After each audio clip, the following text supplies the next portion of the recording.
The desert was so still that even the coyotes stopped howling when he walked through. The night had grown unnaturally quiet, as though the earth itself held its breath at his passing. Every crunch of his boots on the dry, cracked soil echoed, too loudly, carrying farther than it should have. Some swore it was not footsteps at all, but the sound of Fate grinding forward heavy, deliberate, unstoppable.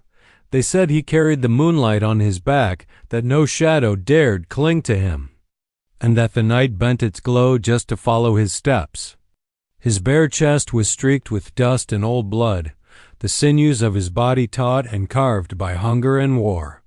Long black hair fell loose against his shoulders, tangled by desert winds, while scars deep, cruel marks carved by both man and beast ran across his back like rivers frozen in flesh. When the pale silver moon rose over the horizon, it seemed to cling to those scars as if it, too, recognized him dead in taverns and trading posts. Men had whispered his name like a curse, Talon Greyhawk. They said he should have been long dead, buried beneath rock and sand when the army drove his people into the canyons. Some swore they had seen him fall, his body broken and swallowed by the river.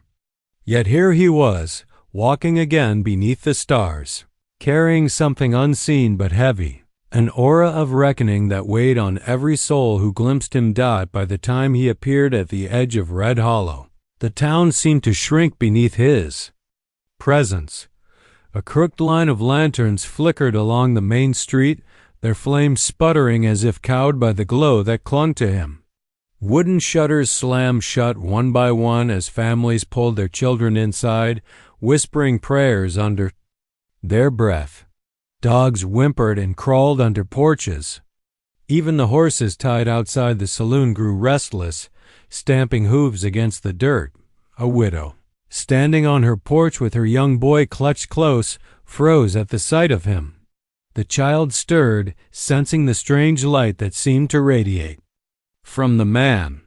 "Mama," he whispered, voice trembling, "is he a ghost?" Her hand tightened protectively around his small shoulder. "Hush," she said, though her eyes never left the warrior. She wasn't sure herself what he was, ghost, man, or something worse. All she knew was that no one walked the desert alone at night and came out alive, not unless something otherworldly walked with him. Talon kept moving, slow, steady, unbothered, by the stairs that followed him from cracks in shuttered windows. His shadow stretched impossibly long across the dirt street, a dark blade cutting through the dust. He carried no rifle, no pistol at his hip, only a knife strapped to his thigh. And the kind of stillness that made men nervous. It was the stillness of a hunter who did not need noise to kill, who had already seen too much blood and carried it like a brand dot at the far end of town. The church bell tolled. Its sound was uneven, dragging, like a heartbeat about to falter. The warrior's gaze lifted toward the steeple, and something in his eyes shifted, a memory perhaps, or the flicker of recognition. The townsfolk saw it too, though none could name it, and the unease among them thickened like storm clouds rolling low over the desert. Inside the saloon, voices murmured. The sheriff, a stout man with thinning hair and the hard jaw of someone who'd drawn his gun more times than his pen, leaned forward at the window. His whiskey glass trembled against the sill as he whispered to the men around him.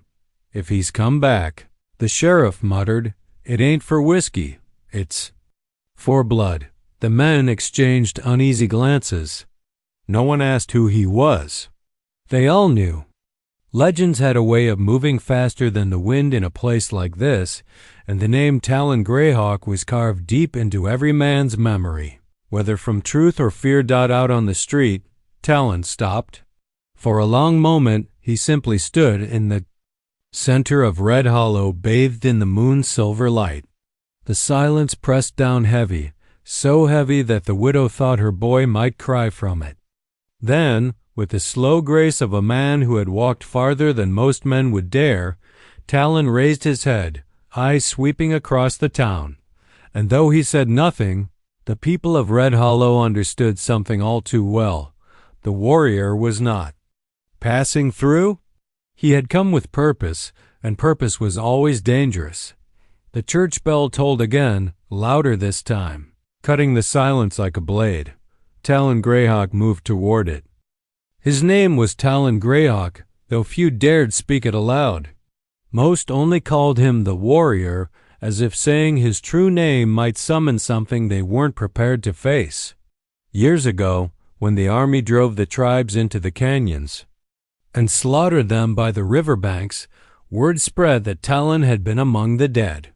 Men remembered the smoke rising, the gunfire that went on for hours, the cries that still haunted their sleep. They remembered the rockfall that sealed the canyon and buried every soul inside. Nobody walked out of that massacre. Nobody could doubt, and yet Talon had doubted how no one knew. The few who had seen him since whispered of a figure moving under the desert. Moonlight, too quiet to be tracked, too strong to be killed.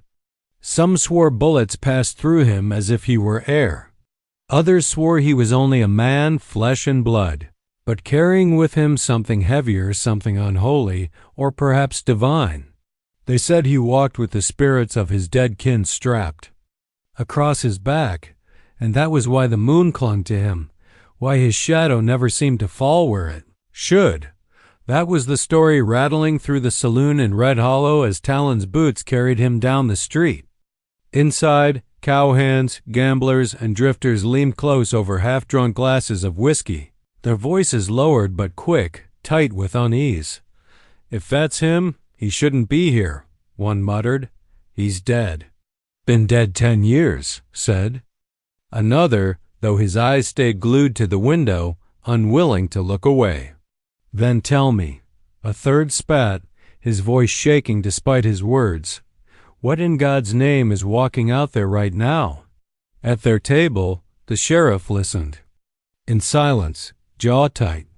He was no coward, but even his hand twitched as it hovered over the revolver on his belt. He'd seen men kill before.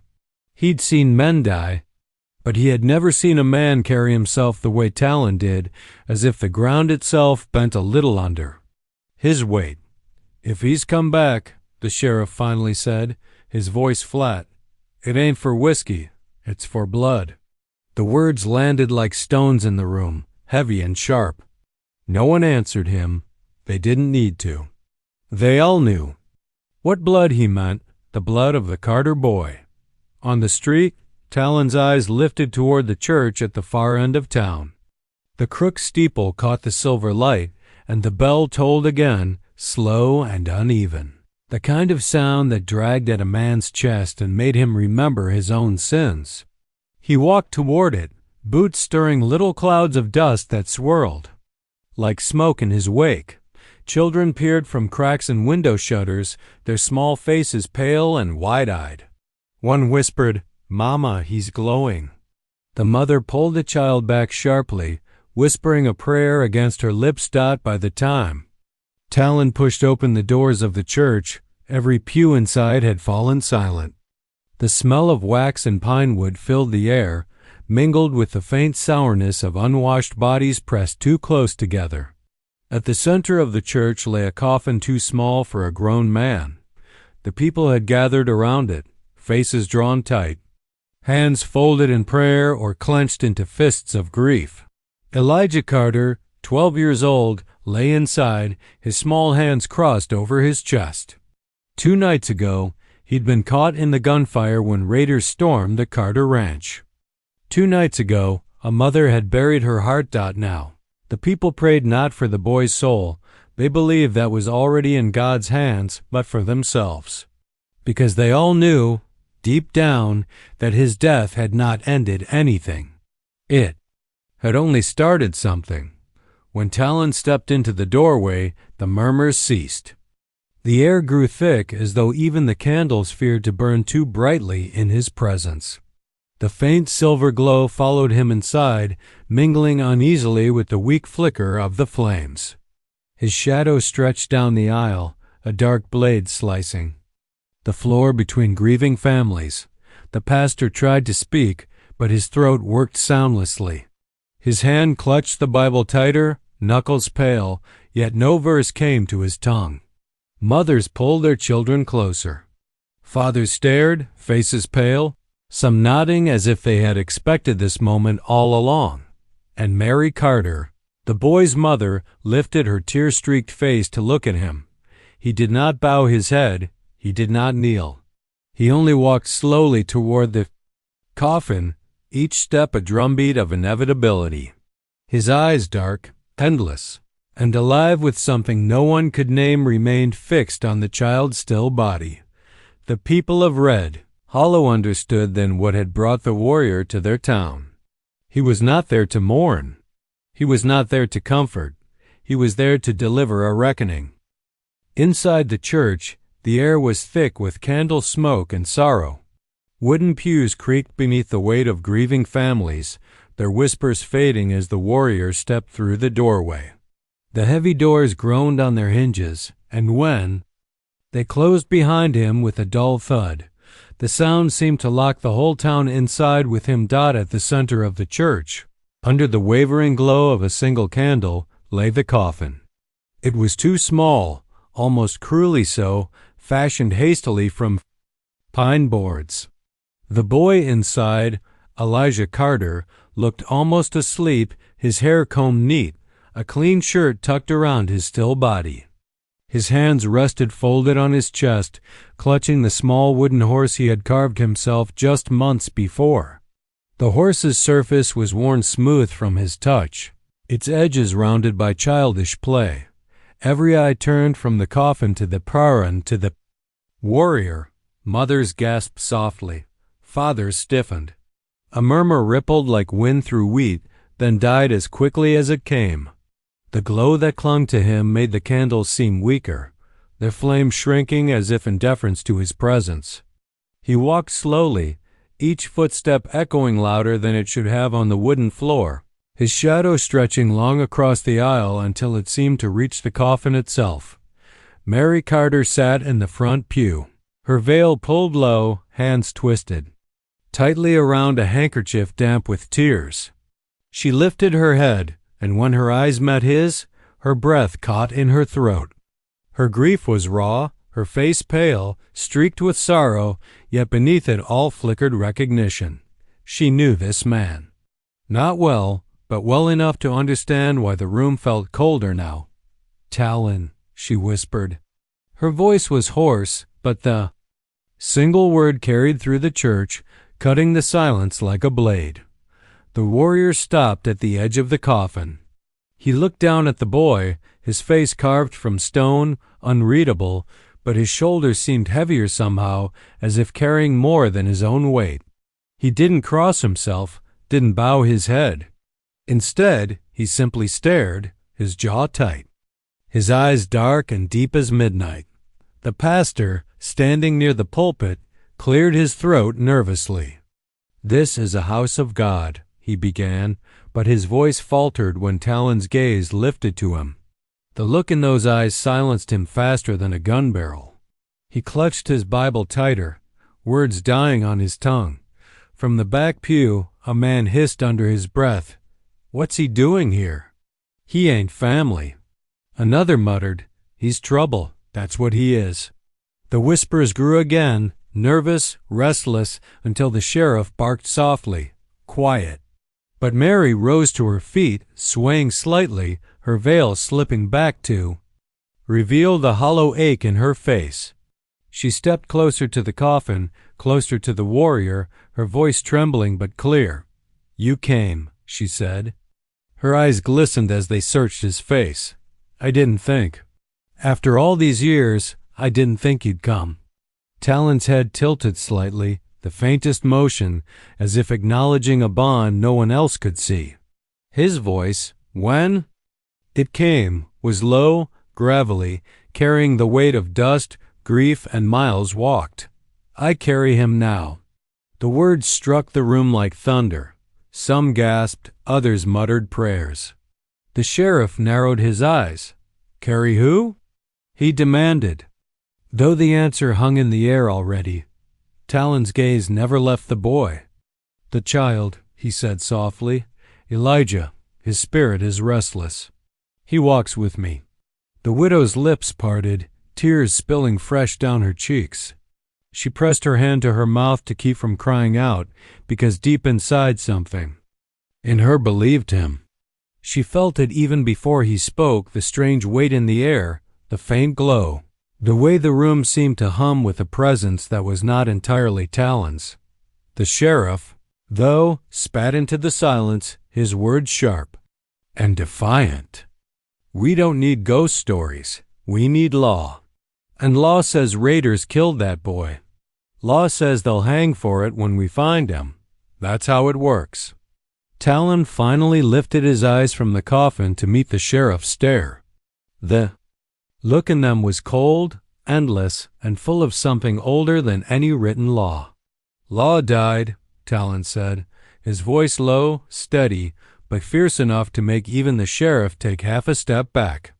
"Law died the moment you let them take the ranch. Law died when a child's blood was spilled on the dust." The silence after his words was suffocating. The candles flickered, their flames bowing low as if bent by an unseen wind. Even the bell in the steeple seemed to hold its tongue, leaving only the faint creak of wood and the muffled sound of someone quietly weeping in the pews. Talon looked once more at Elijah, then at Mary, who trembled before him but did not look away. "Justice," he said, almost a whisper, almost a vow, "rides with me tonight." And though the townsfolk shifted nervously, though the sheriff's jaw clenched in defiance, none could shake the chill crawling up their spines, because in that moment, they all knew, the boy's death was not an ending. It was a beginning. The church had never felt so heavy with silence.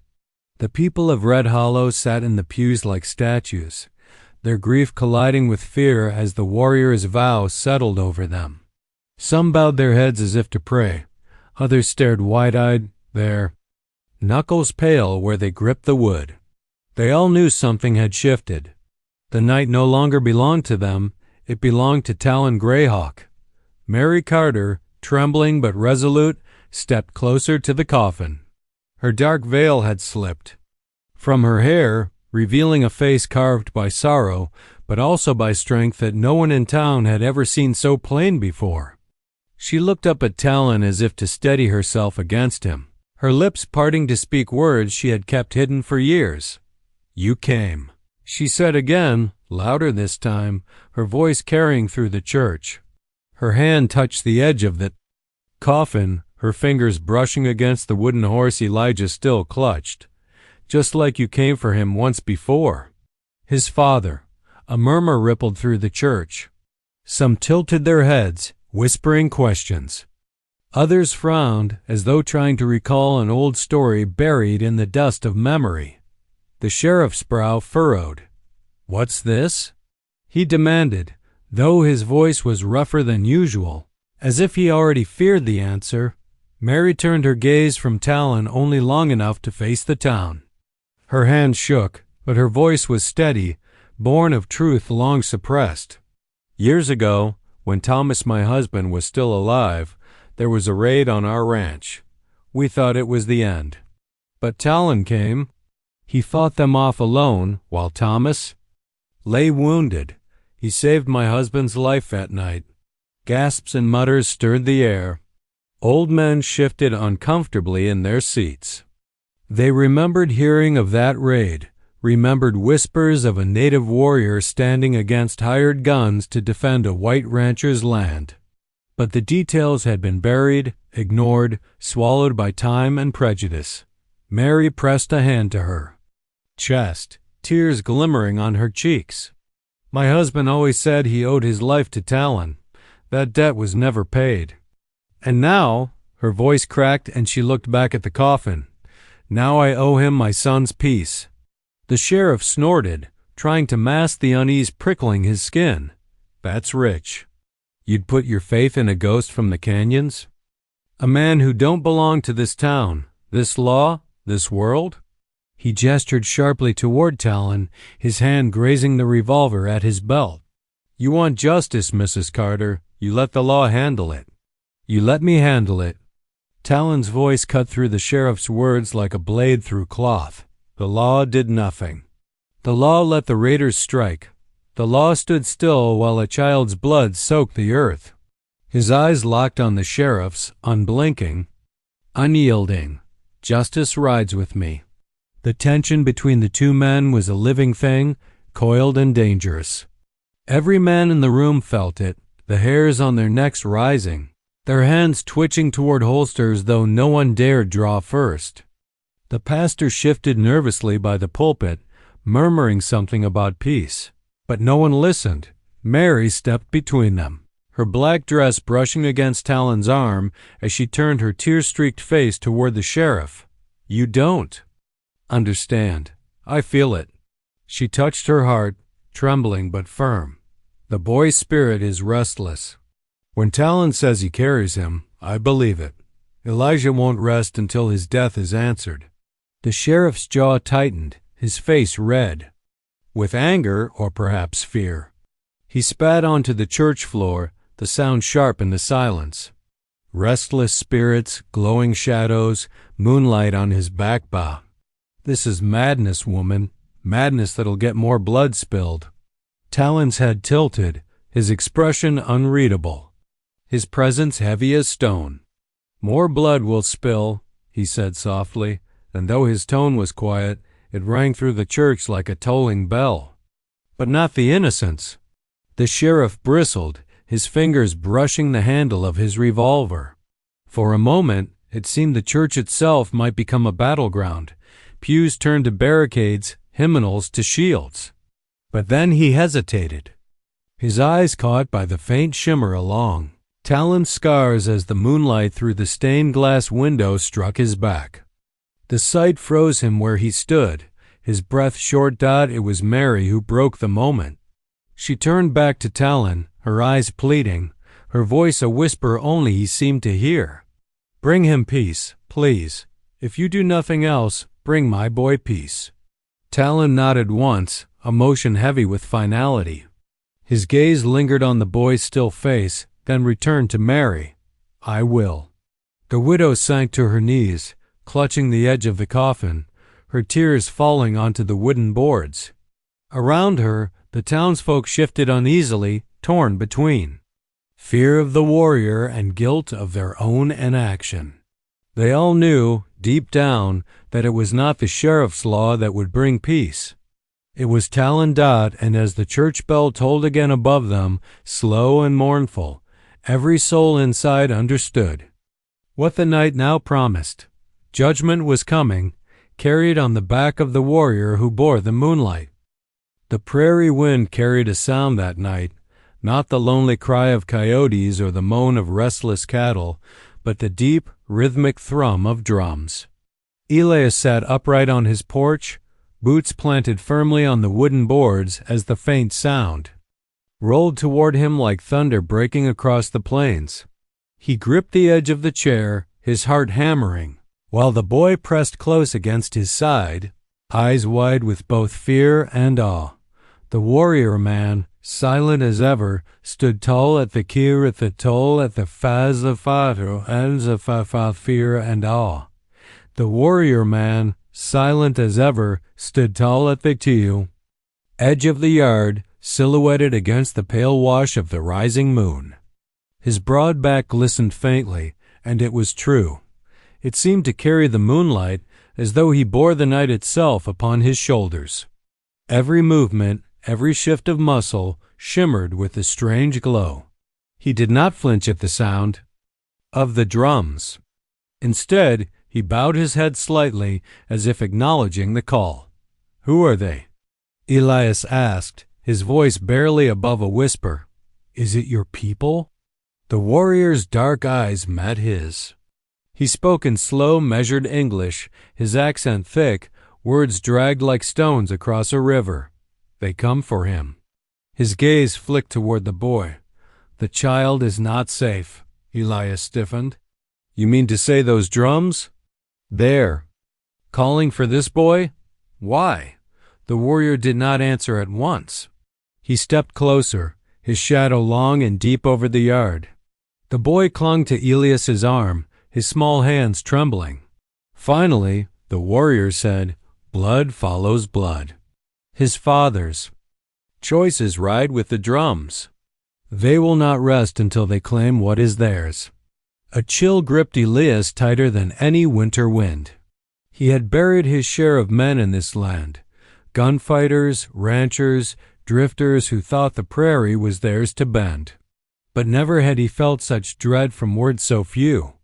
The night thickened with silence until a whippoorwill called, startling. The boy. The warrior bent low, crouching before the child, his massive hands folding gently like a father soothing his son. "You must be brave," he murmured in his tongue, words Elias couldn't catch. The boy nodded, though his lower lip trembled. Elias leaned forward. "If danger's coming, we need to know what kind. How many?" The warrior lifted his head slowly, his expression grave. "Enough." The single word carried weight, like a mountain pressing against Elias's chest by dawn. Smoke trails streaked the horizon, thin, curling lines rising above the plains. Elias spotted them while tending to the horses, his breath quickening as realization struck. Signal fires. He cursed under his breath and tightened the cinch on his mare. The warrior joined him in the corral. Elias noticed how he checked the horizon. Like a hawk, scanning each line of sagebrush, each glint of morning light. His body was taut, every sense sharpened, as though battle was already breathing down their necks. "They will test us," the warrior said flatly. "Before nightfall," Elias ground his teeth. He was no stranger to men wanting land or cattle, but this was something different, something older, darker. His gaze shifted toward the boy who stood at the fence, small and lost. "If they're coming for him, we'll fight to keep him." The warrior studied Elias for a long moment. Then he placed a heavy hand on the rancher's shoulder. "Moonlight chose you. You carry him now." Elias frowned. "Moonlight?" The warrior looked up at the pale sliver hanging high above them even in morning light, then back at the boy. "His spirit shines. That is why they come." The rest of the day unfolded with uneasy tension. Elias readied his rifle, checked ammunition, and made sure his horse could run if it came to it. The warrior prepared in his own way, painting. Streaks of ash across his chest, sharpening a blade that gleamed like fire in the sun, and murmuring prayers Elias did not understand. By late afternoon, the sound of distant hoofbeats began, faint at first, then clearer, echoing across the dry land. The boy clutched Elias's shirt, his breath coming in shallow bursts. The warrior stepped forward, muscles rippling as though the very earth gave him strength. He lifted his chin, and the last words he spoke before the riders appeared sent a fansa shiver through Elias's bones. Tonight the moonlight must not fall.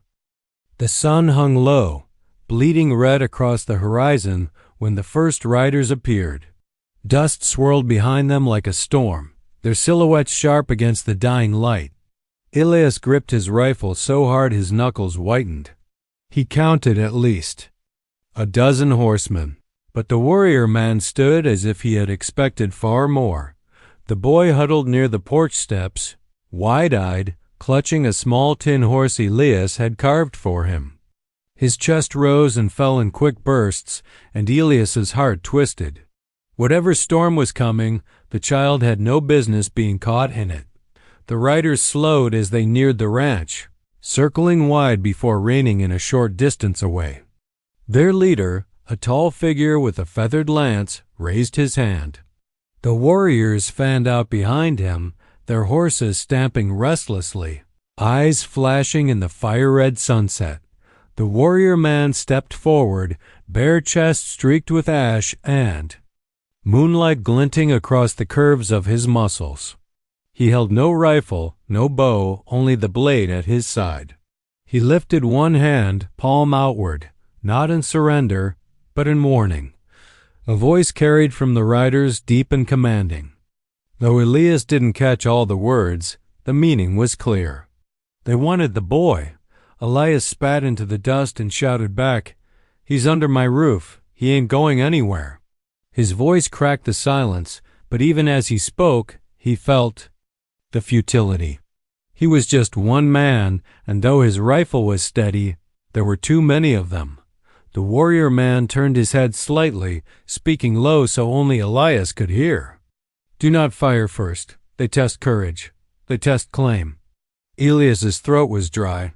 "And if we fail? Then blood fills this ground." The leader urged his horse forward a step, his lance gleaming. He pointed at the boy, then at the moon, rising faintly in the east. Words rolled in his native tongue, sharp as arrows. The warrior man answered in the same tongue, voice strong and steady, though Elias could not follow.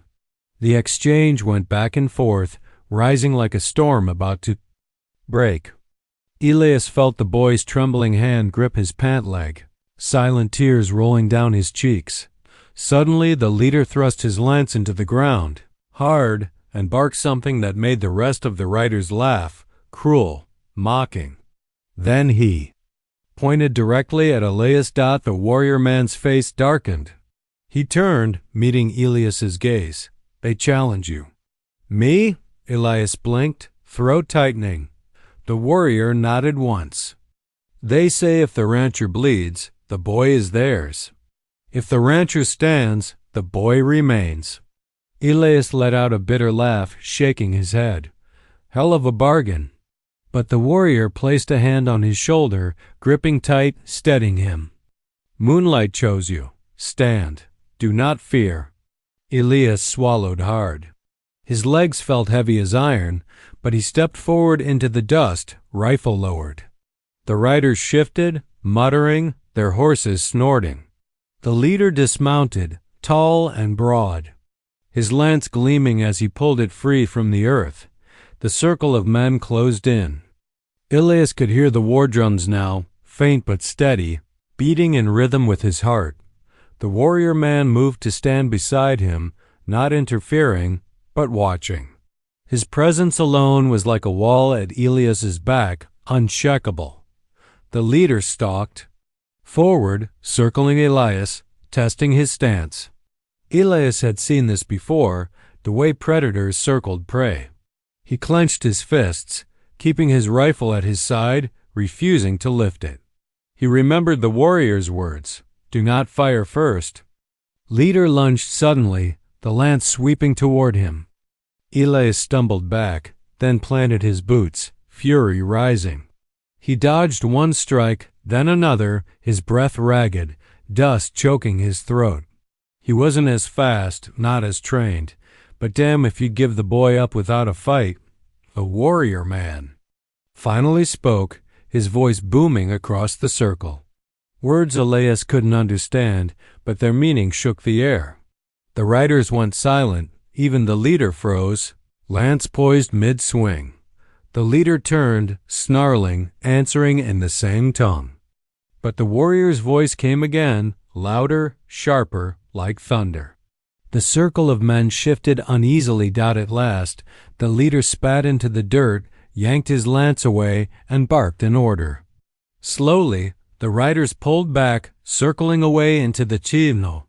Falling dusk, Elias fell to his knees, sweat dripping, chest heaving.